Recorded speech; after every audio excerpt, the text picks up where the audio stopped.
The feud with the Fed, it is still on. It was never off. The Wall Street Journal has a story today saying President Trump told Federal Reserve Chairman Jay Powell, I should say, this quote. He says, supposedly, "I guess I'm stuck with you." He'd been blaming the Fed for a drop in markets late last year. We bring Charlie Gasparino in on this and maybe some other new developments that are Fed-related. Make a point about that, e-cigarettes, because I know people that do it. 35 cases. That's right. This is like, how many people use it? A lot, obviously. That was kind of my point. But Christina pointed that out, is that they didn't even establish the link yet. I mean, I would like the number of people that use it and divide that by 30. It's very low. And they don't even know that the two are linked. But anyway, on the Jay Powell, I saw this quote in the paper this morning. I said, well, that sounds a lot like one of Kudlow's quotes after one of your appearances. Of course.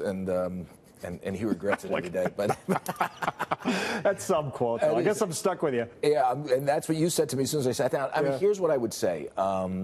There is more to this story, and it is involving Stephen Moore's nomination to the Fed board. Well, that's really become a controversial. Let me just unpack this a little. Last night I was reading on my bar stool, of course, right? The Times piece about Steve Moore.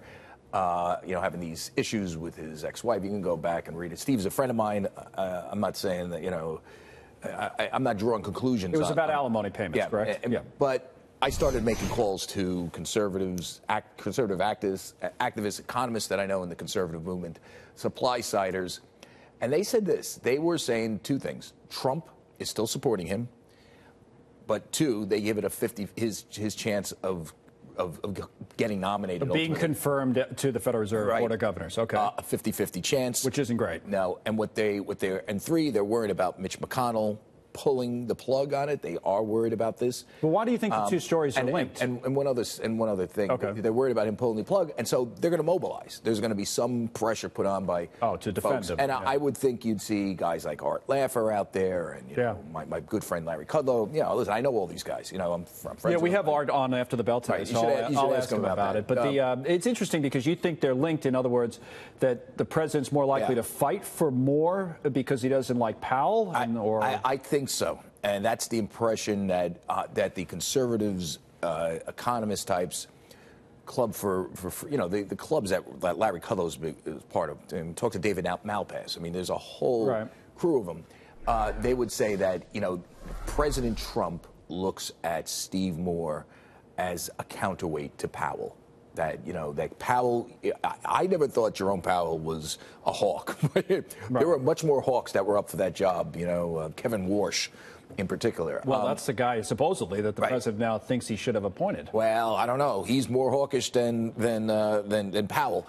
What I would say is that what he's looking at now is that Steve Moore is the counterweight to Powell's hawkishness, and so that means that I think the president is going to fight hard for him. So he's more likely to go to bat for him. I think so, and I think the call will be made to McConnell, and I think the conservatives, the supply side community, will stand up for Steve, because Steve has people make mistakes with stuff like this, alimony and stuff. I mean, he's not. Steve's a good man, and he's got an established record.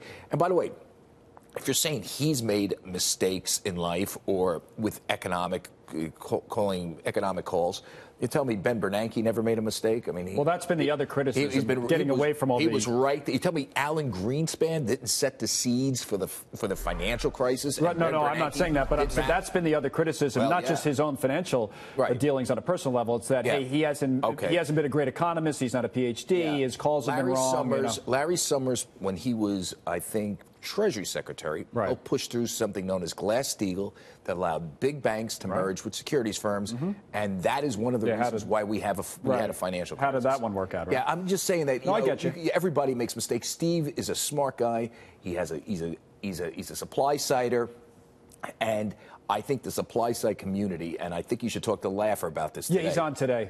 They are planning to rally behind him because they think that McConnell's wishy-washy. Fair. We'll talk more about it later. Thank you, Charlie.